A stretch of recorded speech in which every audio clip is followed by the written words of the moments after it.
morning everyone. Myself Dr. Sunita and I belongs to Haryana. I have completed my PhD from Kurukshetra University Kurukshetra and I have 2 years of teaching experience. Today we will discuss about a very interesting topic, photoelectric effect. Our topic is photoelectric effect. तो जो हमारा photo electric effect है वो क्या होता है, हमारे पास एक मेटल है, ये हमारे पास मेटल की सरफेस है। अब मेटल की जो सरफेस है वहाँ पे इलेक्ट्रॉन प्रेजेंट होते हैं।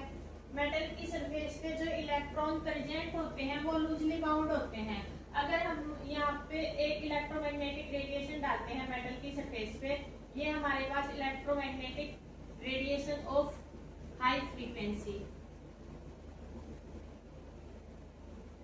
जब कोई भी हाई एनर्जी की इलेक्ट्रोमैग्नेटिक रेडिएशन मेटल की सरफेस पे स्ट्राइक करती है तो क्या होता है, जो ये हमारे इलेक्ट्रॉन जो मेटल की सरफेस पे इलेक्ट्रॉन प्रेजेंट होते हैं ये इलेक्ट्रॉन इजेक्ट हो जाते हैं।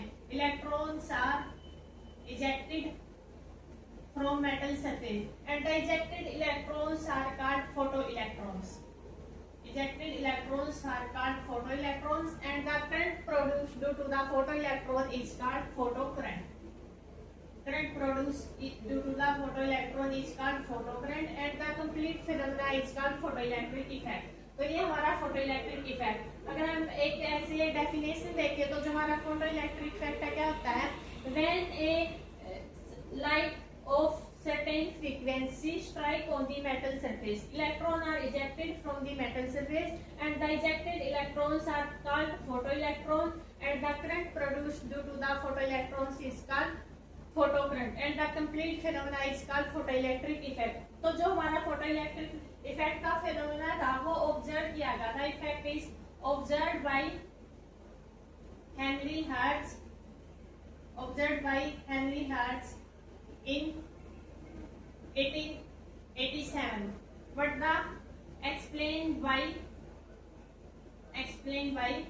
Einstein in 1905। जो फोटोइलेक्ट्रिक इफेक्ट का फिनोमेना है वो सबसे पहले ऑब्जर्व हमारे एक साइंटिस्ट थे हेनरी हर्ट्ज, उन्होंने ऑब्जर्व किया था 1887 में, लेकिन इसको एक्सप्लेन बाद में किया था आइंस्टाइन ने 1905 में, जिसके लिए उनको 1921 में नोबेल प्राइज मिला था। तो जो हमारे आइंस्टाइन थे उन्होंने इस फिनोमेना को एक्सप्लेन करने के लिए अपनी थ्योरी दी थी जिसको हम Einstein theory of photoelectric effect बोलते हैं। तो जो हमारी Einstein theory of photoelectric effect है, सबसे पहले तो हम ये देखते हैं कि जो हमारा फोटोइलेक्ट्रिक इफेक्ट को ऑब्जर्व किया था उसके लिए क्या सेटअप था। सबसे पहले इन्होंने एक इवैक्यूएटेड ग्लास ट्यूब ली थी। ये हमारे पास एक इवैक्यूएटेड ग्लास ट्यूब है और यहाँ पे है क्वार्ट्ज विंडो जहाँ से हमारी इलेक्ट्रोमैग्नेटिक रेडिएशन मेटल की सरफेस पे स्ट्राइक करेगी। ये जो हमारी ये एक ग्लास ट्यूब है, ग्लास ट्यूब, और यहाँ पे हमारी क्वार्ट्ज विंडो है, क्वार्ट्ज विंडो, और यहाँ पे हमने एक मेटल की प्लेट ली हुई है और यहाँ पे एक प्लेट इधर लगाई हुई है। तो क्या होता है, हमारी जो इलेक्ट्रोमैग्नेटिक रेडिएशन है या फिर जो हमारी अल्ट्रावायलेट रे है हाई फ्रीक्वेंसी की, वो इस क्वार्ट्ज विंडो से यहाँ मेटल की सरफेस पे स्ट्राइक करती है। तो जब इलेक्ट्रोमैग्नेटिक रेडिएशन मेटल की सरफेस पे स्ट्राइक करती है तो यहाँ से जो इलेक्ट्रॉन्स हैं, इलेक्ट्रॉन्स इजेक्ट होके इस प्लेट की तरफ जाते हैं। यहाँ से जो हमारी प्लेट्स हैं इनको हम यहाँ से बैटरी से कनेक्ट किया जाता है। इधर हमारा नेगेटिव टर्मिनल, पॉजिटिव टर्मिनल, और यहाँ पे हमारा एमीटर लगाया जाता है और यहाँ से ये हमारा कंप्लीट सर्किट हो जाता है। इधर से जो हमारी ये इधर प्लेट है जहाँ से हमारे इलेक्ट्रॉन का इजेक्शन होता है, इसको बोला जाता है एमीटर प्लेट। एमीटर प्लेट जहाँ पे हमारे इलेक्ट्रॉन जाएंगे इस प्लेट को बोला जाता है कलेक्टर प्लेट, कलेक्टर प्लेट। और ये इसको हम इधर कैथोड भी बोलते हैं। ये हमारी जो प्लेट है इसको जो हमारी बैटरी के नेगेटिव टर्मिनल के साथ कनेक्ट होती है ये हमारी कैथोड होती है और ये हमारी नेगेटिवली चार्ज होती है। ये प्लेट हमारी पॉजिटिवली चार्ज होती है और इस प्लेट को बोला जाता है एनोड। तो जब हमारे इलेक्ट्रॉन यहाँ से इजेक्ट होते हैं तो वो कैथोड से एनोड की तरफ मूव करेंगे, तो जो हमारा इलेक्ट्रॉन है वो इस डायरेक्शन में फॉलो करेंगे और जो हमारा इलेक्ट्रिक करंट है वो इलेक्ट्रॉन से अपोजिट डायरेक्शन में फॉलो करेगा, तो ये हमारी करंट की डायरेक्शन आ जाएगी। तो क्या होता है, जब हमारी एक हाई फ्रीक्वेंसी की इलेक्ट्रोमैग्नेटिक रेडिएशन हमारे मेटल की सरफेस पे स्ट्राइक करती है तो मेटल की सरफेस से इलेक्ट्रॉन का इजेक्शन होता है। जो इजेक्टेड इलेक्ट्रॉन है वे हमारे कैथोड से एनोड की तरफ मूव करेंगे, जिनकी वजह से हमें इलेक्ट्रिक करंट देखने को मिलेगा। और जो हमारा करंट प्रोड्यूस होता है फोटो इलेक्ट्रॉन्स की वजह से, उसको बोलते हैं फोटो करंट। और जो फिनोमेना है वो होगा हमारा फोटो इलेक्ट्रिक इफेक्ट। तो इस फिनोमेना को एक्सप्लेन करने के लिए आइंस्टीन ने थ्योरी दी थी। जो हमारी थ्योरी है वो है Einstein theory of photo electric effect. तो जो उन्होंने अपना फर्स्ट थ्योरी का जो पॉइंट था, उन्होंने बोला था कि जो लाइट है, light is made up of photon. Light is made up of photon. जो हमारे फोटोन है वो क्या होता है? फोटोन होता है पैकेट ऑफ एनर्जी, या फिर हम जो हमारे फोटोन है उनको हम क्वांटा भी बोलते हैं, क्वांटा। जो एक फोटोन होता है, एक फोटोन की एनर्जी होती है इक्वल टू h(V0). जो h है ये प्लैंक्स कांस्टेंट है और म्यू फ्रीक्वेंसी है। एक फोटोन की एनर्जी इक्वल टू होती है h म्यू के। जो लाइट में फोटोन होते हैं, फोटोन्स हमारे पार्टिकल्स होंगे, तो क्या होता है हमारे कुछ जो लाइट होती है उसके पास ड्यूल बिहेवियर होता है। जो लाइट है वो एक्ट करती है as a particle as well as wave. हमारे कुछ फिनोमेना है जैसे phenomena of interference and diffraction, वो दो ऐसे फिनोमेना है जिनको एक्सप्लेन करने के लिए लाइट के वेव नेचर को कंसीडर किया गया है। लेकिन जो हमारा फोटो इलेक्ट्रिक इफेक्ट का फिनोमेना है वो एक्सप्लेन किया गया है by considering the particle nature of the light. इसीलिए बोला गया कि जो हमारी लाइट है वो फोटोन से मिलके बनी होती है। फोटोन हमारे पार्टिकल होते हैं, light is made up of photon. तो पहला पॉइंट तो यही था आइंस्टीन थ्योरी का। जो सेकंड पॉइंट था, उन्होंने बोला था कि each photon eject one electron. जब हमारे लाइट स्ट्राइक करती है तो एक फोटोन एक इलेक्ट्रॉन को इजेक्ट करता है। और थर्ड था there is a no time lag, no time lag between photon and ejected electron। तो इस लाइन का मतलब क्या है कि जो हमारे जैसे ही फोटोन स्ट्राइक करते हैं मेटल की सरफेस पे, विदाउट टाइम लैग इलेक्ट्रॉन का इजेक्शन हो जाता है। मतलब जो फोटो इलेक्ट्रिक इफेक्ट का फिनोमेना है वो इंस्टेंटेनियस फिनोमेना होता है। ठीक है, उसके बाद आता है जो इसका फोर्थ पॉइंट था, उन्होंने बोला था जो हमारे मेटल्स होते हैं, हर एक मेटल्स की सरफेस से इलेक्ट्रॉन को इजेक्ट करने के लिए एक मिनिमम अमाउंट ऑफ एनर्जी की रिक्वायरमेंट होती है, जिसको बोलते हैं work function. The minimum amount of energy is required to eject the electron from metal surface, which is called work function। जो हमारे मेटल्स होते हैं, हर एक मेटल्स जो वर्क फंक्शन है वो नेचर ऑफ मेटल पे डिपेंड करता है। हर एक मेटल को डिफरेंट एनर्जी की रिक्वायरमेंट होती है इलेक्ट्रॉन के इजेक्शन के लिए। तो जो मिनिमम अमाउंट ऑफ एनर्जी की रिक्वायरमेंट होती है मेटल की सरफेस से इलेक्ट्रॉन को इजेक्ट करवाने के लिए, उसको बोलते हैं वर्क फंक्शन। और इसको डिनोट किया जाता है फाई से। अब इसमें क्या होता है, फॉर एग्जाम्पल मान लो हमारे पास पोटेशियम लिया है हमने। जो हमारा पोटेशियम होता है अगर पोटेशियम की सरफेस से हमें इलेक्ट्रॉन का इजेक्शन करवाना है, उसके लिए जो मिनिमम अमाउंट ऑफ एनर्जी की रिक्वायरमेंट होती है वो होती है 5 × 10⁻14 हर्ट्ज। हमें इतनी एनर्जी की रिक्वायरमेंट होगी अगर हमें मेटल की सरफेस से इलेक्ट्रॉन को इजेक्ट करवाना है। अगर हम 4.5 से 4.6 × 10⁻14 हर्ट्ज की फ्रीक्वेंसी इतनी एनर्जी की लाइट डालते हैं। मान लो जो हमारा फोटोन है उसका इतनी एनर्जी की रिक्वायरमेंट है इलेक्ट्रॉन इजेक्ट करवाने के लिए, लेकिन जो हमारी इलेक्ट्रोमैग्नेटिक रेडिएशन है उसकी एनर्जी है 4.5 से 4.6 × 10⁻14 हर्ट्ज। तो यहाँ से इलेक्ट्रॉन का इजेक्शन नहीं होगा। लेकिन जैसे ही हमारी जो इलेक्ट्रोमैग्नेटिक रेडिएशन है उसकी एनर्जी हम कर देते हैं 5.1 से 5.2 × 10⁻14 हर्ट्ज, तो यहाँ से इलेक्ट्रॉन का इजेक्शन हो जाएगा। तो इस लाइन का यही मतलब है कि एक मिनिमम अमाउंट ऑफ एनर्जी की रिक्वायरमेंट होती है मेटल की सरफेस से इलेक्ट्रॉन को इजेक्ट करवाने के लिए। अगर हम उस स्पेसिफिक अमाउंट ऑफ एनर्जी से कम एनर्जी की इलेक्ट्रोमैग्नेटिक रेडिएशन डालेंगे तो वहां से इलेक्ट्रॉन का इजेक्शन नहीं होगा।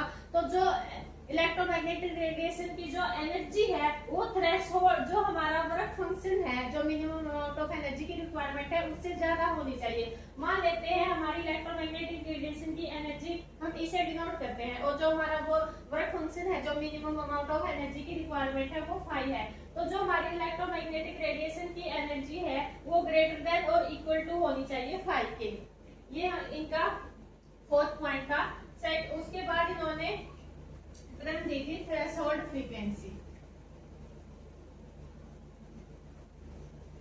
थ्रेशोल्ड फ्रीक्वेंसी तो जो हमारा थ्रेशोल्ड फ्रीक्वेंसी है उसको हम म्यू नॉट से डिनोट करते हैं। और जो थ्रेशोल्ड फ्रीक्वेंसी है वो क्या होती है? The minimum frequency of incident radiation. The minimum frequency of incident radiation to eject the electron from the metal surface। इसका मतलब क्या है कि जो हमारी इंसिडेंट रेडिएशन है उसके पास एक मिनिमम फ्रीक्वेंसी की रिक्वायरमेंट होती है कि हमारे जो मेटल की सरफेस से है इलेक्ट्रॉन का इजेक्शन हो जाए। अगर उस पर्टिकुलर फ्रीक्वेंसी से कम फ्रीक्वेंसी की इंसिडेंट रेडिएशन हम डालेंगे तो इलेक्ट्रॉन का इजेक्शन नहीं होगा। तो जो हमारी इंसिडेंट रेडिएशन है उसकी फ्रीक्वेंसी थ्रेशोल्ड फ्रीक्वेंसी से ज्यादा होनी चाहिए। थ्रेशोल्ड फ्रीक्वेंसी वो फ्रीक्वेंसी है, वो मिनिमम फ्रीक्वेंसी है जिससे इलेक्ट्रॉन का इजेक्शन हो सकता है। तो जो हमारी इंसिडेंट रेडिएशन की फ्रीक्वेंसी है म्यू वो ग्रेटर देन होनी चाहिए म्यू नॉट से, तभी इलेक्ट्रॉन का इजेक्शन होगा। ठीक है। उसके बाद आती है जैसे मान लो हमारे पास एक कोई भी हमने पर्टिकुलर मेटल ले लिया, मान लिया हमारे पास कोई भी ए मेटल है। अब मान लेते हैं उसके लिए जो minimum amount of energy required होती है वर्क फंक्शन, जो मिनिमम अमाउंट ऑफ एनर्जी की रिक्वायरमेंट होती है सरफेस से इलेक्ट्रॉन को इजेक्ट करवाने के लिए, हम मान लेते हैं कि वो एनर्जी हमारी 2 इलेक्ट्रॉन वोल्ट है। और जो हमारी इंसिडेंट रेडिएशन की जो एनर्जी है वो हम मान लेते हैं कि हम 8 इलेक्ट्रॉन वोल्ट की जो रेडिएशन है वो डाल रहे हैं, तो इलेक्ट्रॉन का इजेक्शन हो जाएगा। क्योंकि जो इलेक्ट्रॉन के इजेक्शन के लिए जो हमारी इंसिडेंट रेडिएशन की एनर्जी है वो हमारी इक्वल या ग्रेटर होनी चाहिए वर्क फंक्शन से। अब हमारी जो एनर्जी की रिक्वायरमेंट है वो हमारी 2 इलेक्ट्रॉन वोल्ट है और हम एनर्जी डालते हैं 8 इलेक्ट्रॉन वोल्ट की। लेकिन कई बार क्या होता है कि जो हम इंसिडेंट रेडिएशन डालते हैं जितनी एनर्जी की, वो सारी की सारी एनर्जी इलेक्ट्रॉन को इजेक्ट करवाने में यूज नहीं होती है। क्या होता है उसमें से जो हमारी कुछ एनर्जी है वो कोलिजन में वेस्ट हो जाती है। अब मान लेते हैं हमारी जो एनर्जी है वो तो हमने 8 इलेक्ट्रॉन वोल्ट की डाली है और जो हमें रिक्वायरमेंट थी वर्क फंक्शन इलेक्ट्रॉन को इजेक्ट करने के लिए वो हमें 2 इलेक्ट्रॉन वोल्ट की रिक्वायरमेंट थी। मान लेते हैं कि हमारी 2 इलेक्ट्रॉन वोल्ट की जो एनर्जी है वो कोलिजन में वेस्ट हो गई।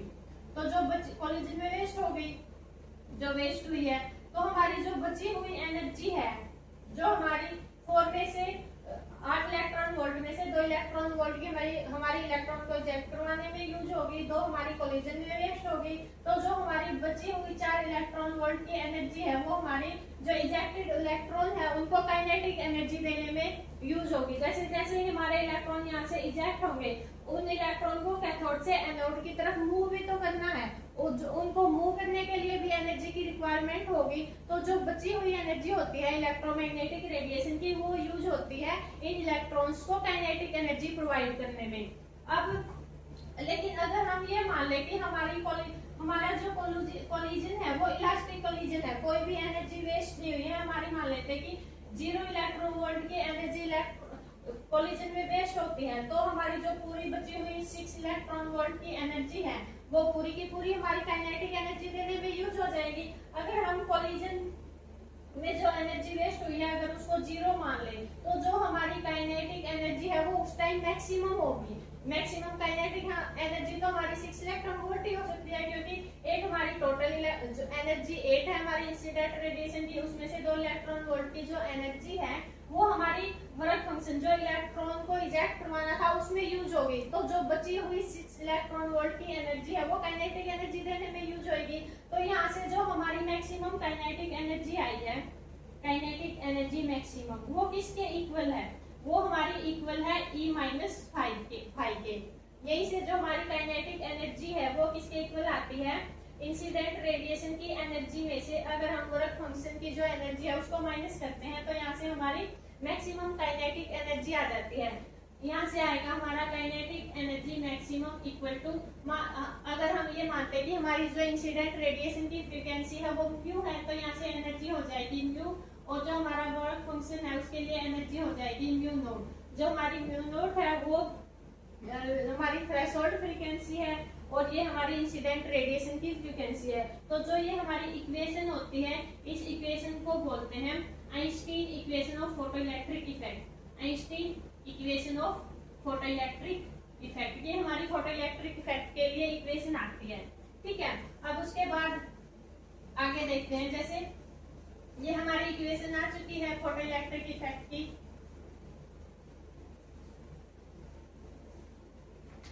तो जो हमारी Einstein equation of photoelectric effect है वो आई है हमारी, यहाँ से हमारी maximum kinetic energy equal to आती है E-5 के, या फिर बोल सकते हैं जो हमारी मैक्सिमम काइनेटिक एनर्जी आई है वो आई है हमारी hν माइनस में hν नोट के। अगर हम इस इक्वेशन को, हमारी जो लीनियर इक्वेशन होती है y = mx - c, अगर हम इसके साथ कंपेयर करें तो हमारी y एक्सिस, अगर हम ग्राफ प्लॉट करें, यहाँ पे हमारा y एक्सिस पे हमारी काइनेटिक एनर्जी आ जाएगी, काइनेटिक जो हमारी मैक्सिमम काइनेटिक एनर्जी है, और हमारी x एक्सिस पे आ जाएगी फ्रीक्वेंसी ऑफ इंसिडेंट रेडिएशन। तो यहाँ से जो हमारा h है वो आ जाएगा हमारा स्लोप, स्लोप हमारा आएगा स्लोप इक्वल टू आएगा h के, और जो हमारा इंटरसेप्ट है वो आ जाएगा म्यू नोट के इक्वल। तो यहाँ से हमारा इस टाइप से ग्राफ आएगा, जो हमारा इंटरसेप्ट है ये म्यू नोट है और ये इस तरह से देखने यहाँ नेगेटिव काइनेटिक एनर्जी पे जाके कट करेगा। तो यहाँ से हमें क्या पता चलता है कि देखो जो हमारा वर्क फंक्शन होता है, वर्क फंक्शन ये तो एक पर्टिकुलर मेटल के लिए कांस्टेंट वैल्यू होती है, क्योंकि पर्टिकुलर मेटल से इलेक्ट्रॉन को इजेक्ट करवाने के लिए एक स्पेसिफिक अमाउंट ऑफ एनर्जी की रिक्वायरमेंट होती है। तो किसी पर्टिकुलर मेटल के लिए जो वर्क फंक्शन होगा वो तो हमारा कांस्टेंट होगा। अगर हम यहाँ से इस एनर्जी को इंक्रीज करते हैं, अगर हम इंसिडेंट रेडिएशन की एनर्जी को इंक्रीज करते हैं तो हमारी जो काइनेटिक एनर्जी है वो इंक्रीज होगी, क्योंकि ये वैल्यू हमारी कांस्टेंट है। अगर हम ये वैल्यू इंक्रीज होगी तो हमारी जो काइनेटिक एनर्जी है वो इंक्रीज होगी। और जो हमारा ग्राफ है वो भी यही बताता है कि जैसे जैसे हमारी इंसिडेंट रेडिएशन की फ्रीक्वेंसी इंक्रीज होगी उसके साथ जो हमारी काइनेटिक एनर्जी है वो इंक्रीज होती है। अगर हम इंसिडेंट रेडिएशन की एनर्जी को इंक्रीज करते हैं या फिर बोलो फ्रीक्वेंसी को इंक्रीज करते हैं तो जो हमारे इजेक्टेड इलेक्ट्रॉन होते हैं उनकी काइनेटिक एनर्जी इंक्रीज होती है। उसके बाद आता है अगर हम इंटेंसिटी को इंक्रीज करें, अगर हम फ्रीक्वेंसी को फिक्स रखें, लेकिन अगर हम इंसिडेंट रेडिएशन की इंटेंसिटी को इंक्रीज करते हैं, इंटेंसिटी को इंक्रीज करने का मतलब क्या होता है कि नंबर ऑफ फोटोन इंक्रीज होंगे, लेकिन उनकी जो फोटोन की एनर्जी है वो तो अभी भी सेम रहेगी। जितनी एनर्जी उनकी पहले थी अभी भी एनर्जी सेम उतनी ही है, सिर्फ क्या हुआ है नंबर ऑफ फोटोन इंक्रीज हुए हैं। नंबर ऑफ फोटोन इंक्रीज करने से क्या होगा, काइनेटिक एनर्जी पे तो कोई इफेक्ट नहीं आएगा इंटेंसिटी इंक्रीज करने से। तो अगर हम काइनेटिक एनर्जी वर्सेस इंटेंसिटी का ग्राफ प्लॉट करते हैं तो ये हमारी ऐसे कांस्टेंट लाइन आएगी, क्योंकि जो हमारी काइनेटिक एनर्जी है वो इंटेंसिटी पे डिपेंड नहीं करती है। लेकिन अगर हम इंटेंसिटी इंक्रीज करते हैं तो क्या होता है, नंबर ऑफ फोटोन इंक्रीज होते हैं। जब हम किसी भी रेडिएशन की इंटेंसिटी इंक्रीज करते हैं तो नंबर ऑफ फोटोन इंक्रीज होते हैं। और हमने स्टार्टिंग में ही जो हमारे आइंस्टीन थ्योरी थी उन्होंने क्या बोला था कि एक फोटोन एक इलेक्ट्रॉन को इजेक्ट करता है। अगर नंबर ऑफ फोटोन इंक्रीज हुए हैं तो जो हमारे नंबर ऑफ इजेक्टेड इलेक्ट्रॉन है वो इंक्रीज होंगे। अगर हम क्या होता है कि अगर हम इंटेंसिटी को कांस्टेंट रखें और जो हमारी इंसिडेंट रेडिएशन है उसकी एनर्जी को इंक्रीज करते हैं तो जो हमारे इजेक्टेड इलेक्ट्रॉन होते हैं उनकी काइनेटिक एनर्जी इंक्रीज होती है। लेकिन अगर हम इंटेंसिटी को इंक्रीज करते हैं, अगर इंटेंसिटी को इंक्रीज करते हैं तो जो हमारे नंबर ऑफ फोटोन्स होते हैं वो इंक्रीज होते हैं, नंबर ऑफ फोटोन इंक्रीज होते हैं। और नंबर ऑफ फोटोन इंक्रीज होंगे तो उससे हमारे number of ejected electron increase होंगे, number of ejected electron increase. अगर हमारे नंबर ऑफ इलेक्ट्रॉन इंक्रीज होंगे तो हमारा फोटो करंट इंक्रीज होगा। अगर हम फोटो करंट वर्सेस इंटेंसिटी का ग्राफ प्लॉट करते हैं तो इधर हमारी इंटेंसिटी है और इधर है हमारा फोटो करंट। इंटेंसिटी इंक्रीज करने से हमारे नंबर ऑफ इलेक्ट्रॉन इंक्रीज हुए हैं तो इलेक्ट्रॉन इंक्रीज होंगे तो हमारा करंट इंक्रीज होगा। तो जो हमारा इंटेंसिटी वर्सेस फोटो करंट है वो इस टाइप से ग्राफ आ जाएगा। तो जो ये हमारा पूरा जो हमारा ये कंप्लीट फोटो इलेक्ट्रिक इफेक्ट का फिनोमेना है। अगर हम समराइज करें जो हमारा कंक्लूजन है, कंक्लूजन क्या निकल के आता है? कंक्लूजन,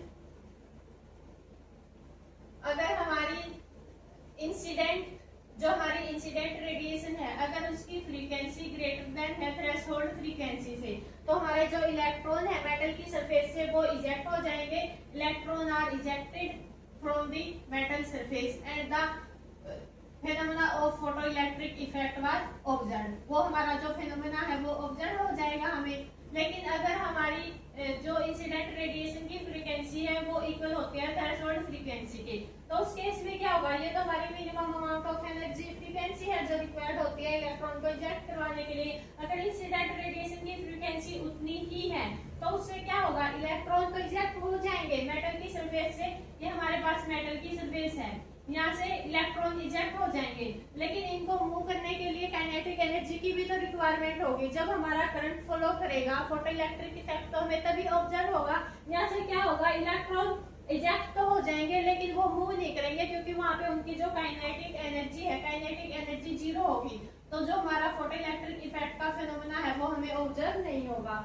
और अगर हमारी फ्रीक्वेंसी लेस देन है म्यू नॉट से, तो इस केस में क्या होगा कि जितनी हमें एनर्जी की रिक्वायरमेंट है इलेक्ट्रॉन को इजेक्ट करवाने के लिए उससे कम एनर्जी की इंसिडेंट रेडिएशन हम डाल रहे हैं। तो इस केस में जो हमारा फोटो इलेक्ट्रिक इफेक्ट का फिनोमेना है वो शो नहीं होगा। तो ये जो हमारा कंप्लीट था ये फोटो इलेक्ट्रिक इफेक्ट का फिनोमेना है।